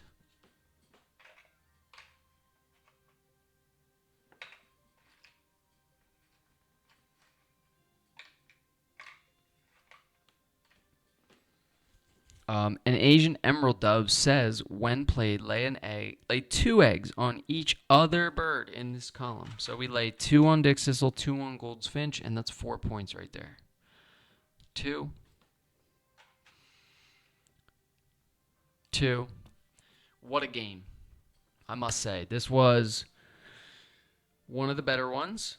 You can see how many games I've played physical. I mean, it's kind of crazy. I actually filled this Oceania book, I think. We're running out of spots. Do we actually even have space? There's a spot. No, that's not a spot. Okay, we got a spot here. All right, so we're going to score this up.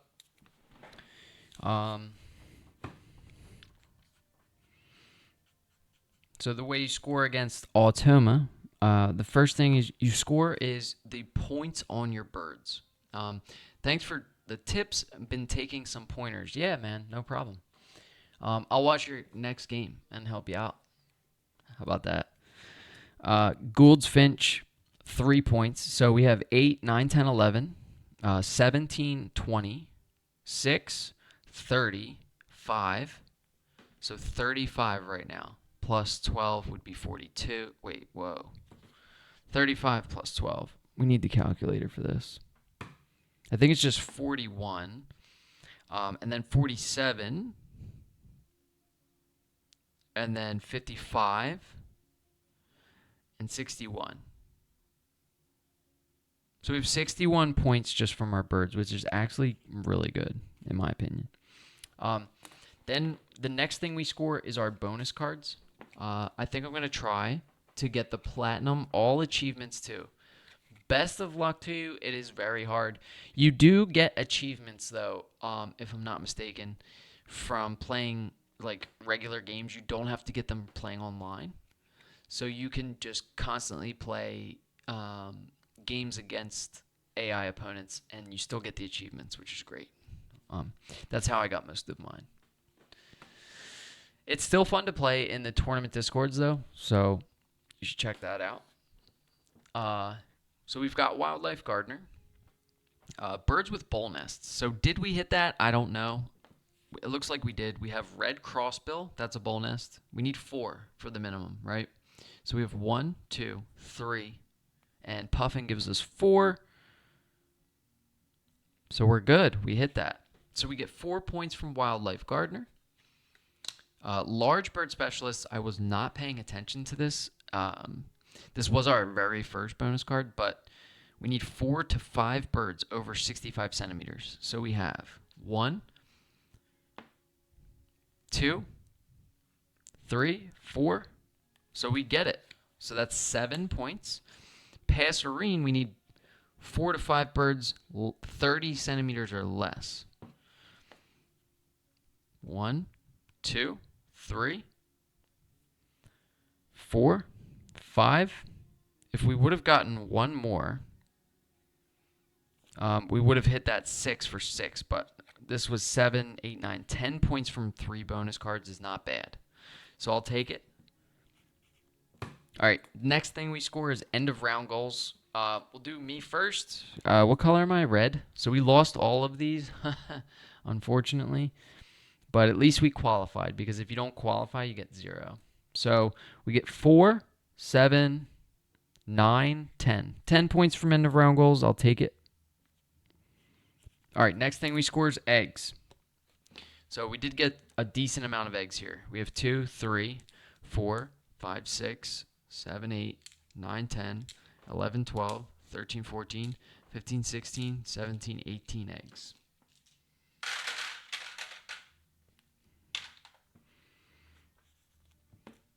Food on cards. We ended up with no food on cards, so that's 0. I think we'll make up for it with our tucked cards.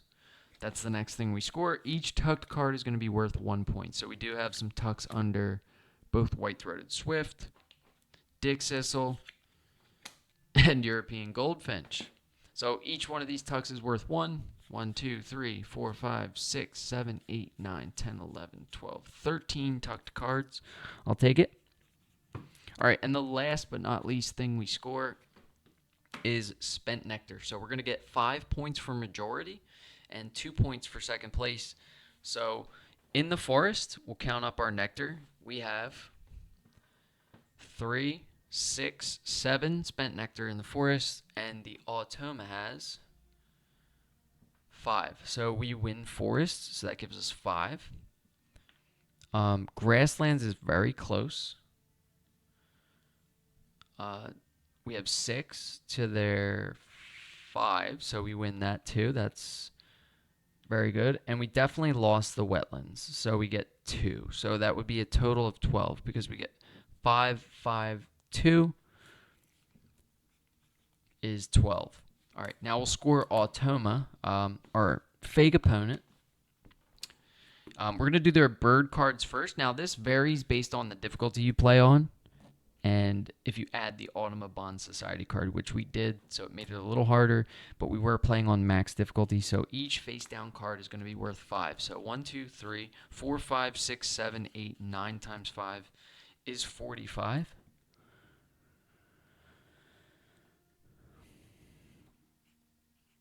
And then we have face up birds. 4, 4, that's 8, 9, 10. 16, 17, 18, 19 points from face-up birds. And then we score end-of-round goals, so they crushed us there. This is where it's going to hurt. So they end up getting 4 and 9, 15, and 7 is actually 22 points. Full sweep, that hurts. I should move this back. Doesn't look like we got 0. Okay, then we count up their eggs. So they have 3, 6, 9, 12 eggs. And then we count the horde tokens. So on the hardest difficulty, each horde, every 3 horde tokens. So the way this works is if you're playing with Automa's Horde, which means she'll gain stuff from your brown powers. If you're playing on hardest difficulty, every 3 cash tokens is 1 point. If you're playing on medium difficulty, every 4 is a point. And if you're playing on easy, every 5 is a point. So they end up with 2 points here because they only have 8. So we did all right there. And then we said they lost here and here and won here. So then they get 2, 4, and 5 is 9 from spent nectar. So then we just calculator this whole score up and see how we did. This felt like a better game, but the score is going to tell it all. So we'll see. So we do 61 and 10 is, or 61, 71, 81 plus 18.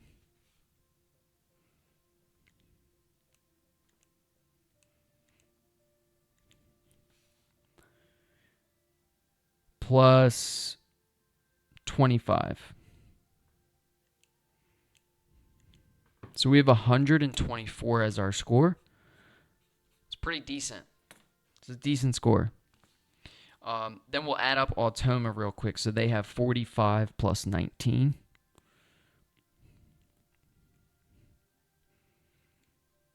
Plus 22 plus 12, so 34. 35, 36. So we'll just do plus 36 plus 9. So they get 109. So we win by a good amount there, 124 to 109. This was a good game. I'm not gonna lie. I am really happy with how this turned out. 124 is decent. It's obviously not my highest score, but you know, when you lose every single end of round goal, it doesn't look promising. But that is not the whole game. You got to keep that in mind. If you're playing big point birds, like, these 2s and 1s hurt us, but this was our whole engine, so it's important. Other things to watch out for is birds that have wind plate abilities will score you a lot of points. And one thing I will note is this Gould's Finch that actually has a game end ability. If you tally up how many points we actually got from that, because we got to play a 6-point bird at the end of the game for like basically a free extra action. So it would have been 4 points because 6 minus the 2 eggs. And then we ended up laying 4 eggs back. So it would have been like a positive 8-point turn. So happy with this Gould's Finch turn. Some of those game end abilities can be really tricky, and then other ones, I usually don't try to plan my game end abilities basically at the start of the game. I try to see what comes up, and if it's situational, I'll take it. So just a couple tips there from Wingspan. And again, we stream this all the time, usually every Wednesday. But appreciate you coming out to watch the game. And yeah, we could play digital sometime. If I can remember what my name is on there. I think it's Eagle55.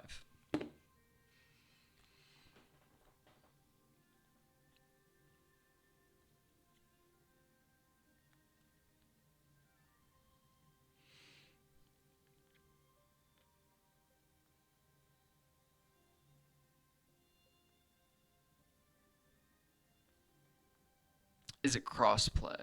Ooh, that's a good question, actually. Yeah, it should be. You'll need to get the Steam version on sale. I don't have this. I mean, I don't play on the Steam version. I play on my phone. Yeah, you could do crossplay. You can play people on Steam. Absolutely. It is definitely crossplay. Yeah, Monster Couch did it right. So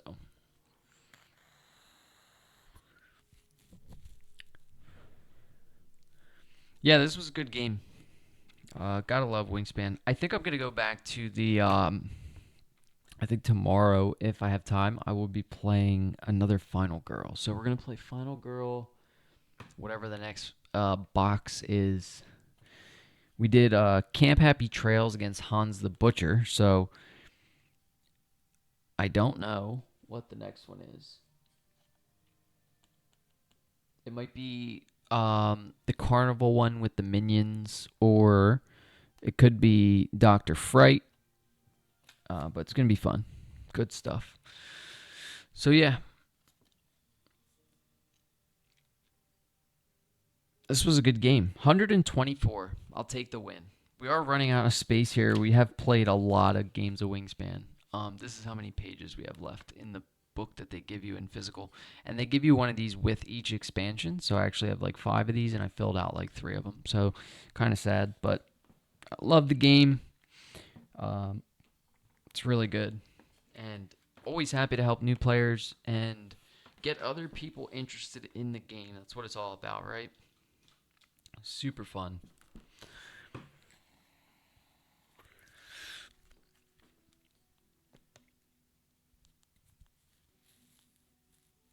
So yeah, 124 to 9.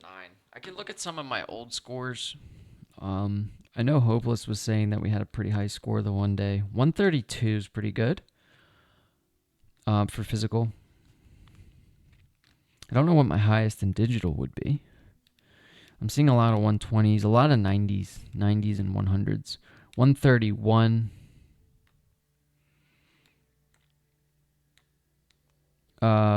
Yeah.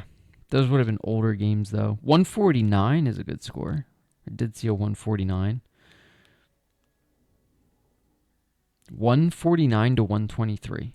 That's playing just base game too. That's huge for just the base game. You can play base game just Nectar. Like that's you can mix and match this game really however you want. You can, play base game with Nectar, just the base bird cards. That's what I like about it. And if you get the nesting box, it gives you all the dividers and everything. So fun stuff. But that's going to be it for the stream today. That game took 2 hours, it looks like. Wow. Where did the time go? But yeah, thanks to everyone for watching. And yeah, we'll see you next time. And enjoy the rest of your day. Bye, everyone.